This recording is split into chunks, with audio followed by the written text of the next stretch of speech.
ఎంత కోపమో! దాంతో ఎదుటి వారికి ఏం నష్టం లేదు, నీకే నష్టం. పొరపాటున అంత ద్వేషాన్ని పొందావా, హార్ట్ ప్రాబ్లం రావచ్చు.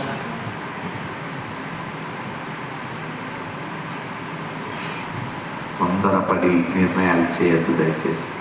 తొందరపడి మాటలు మాట్లాడకూడదు. పెద్దలను గౌరవించడం పట్టుకోవాలి. ఆయన ఎంత రూపంగా మాట్లాడుతున్నాడు చూడండి. నా మాట విని ఆ పిల్లవాడిని చంపివేయి అని చెప్పాడు విదురుడు, కానీ వినలేదు ధృతరాష్ట్రుడు. చాలా అసూయ గలవాడే, చాలా చిల్లతనంలోనే భీమసేనుడికి విషాన్నమును పెట్టి గంగలోకి దూసివేయడంతో మొదలుపెట్టినటువంటి ఆకృత్యములు ఇప్పటి వరకు ఆగలేదు. చేస్తూనే ఉన్నాడు. ఆయన కలిసి నెత్తుడు ఏరులు పారే వరకు కురుక్షేత్ర సంగ్రామం నడిపించి తుదకు బంధు గణములతో నశింపుపోయే వరకు దుర్యోధనుడు మాత్రం పగ విడిచిపెట్టలేదు.